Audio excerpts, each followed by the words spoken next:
So, part droop. Part droop is referring to the amount the rear drops under braking. So how much this moves back. And the way you adjust this, I see people adjust it by putting spacers in here, but that's not the recommended way to do it, because what you do then is changing the center chassis ride height. So this is called preloading the spring. What you want to do when extending or shortening the droop is lengthening or shortening the damper. So this ball cup here is attached to this piston, this rod, via threads. And to turn the damper longer, you find some cloth or something and a needle nose plier. Hold on to this rod and turn this out, therefore making the damper longer without affecting the preload. Well, at least not affecting the preload that much, but you're not really affecting the preload by turning this out. But you are making the damper longer. And what does that mean? So, when you're making the damper longer, this rear part can drop off. You see here, I'm extending it. It can drop off like this in relation to the flat chassis here. And that is called increasing the drop. The droop, the drop, whatever it's called. I think it's my accent that's calling it drop, but it's droop.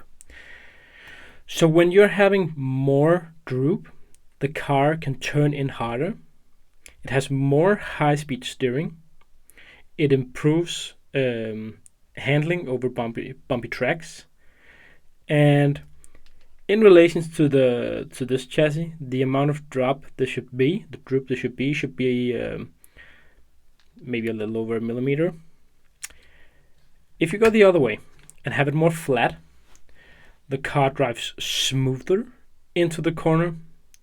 It does have worse handling on bumpy tracks.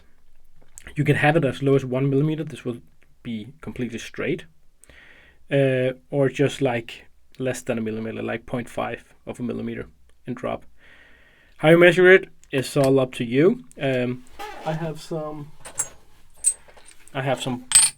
blocks that I put it on and measure how much the chassis is, how high the chassis is.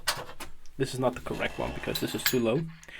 Then I measure how much the chassis is and how low the rear of the part is going, because that's going to be a droop.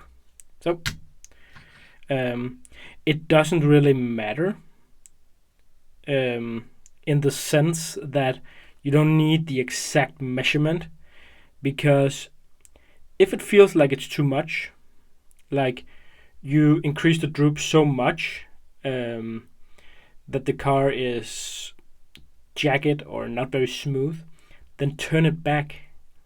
Just turn it back a little, because what you extend here, if you extend 0.5 of a millimeter, correlates to how much this drops, 1-to-1.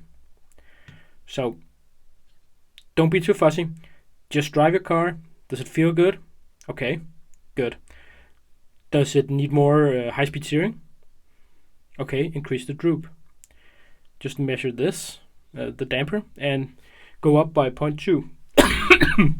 Sorry. So that's droop. Next video.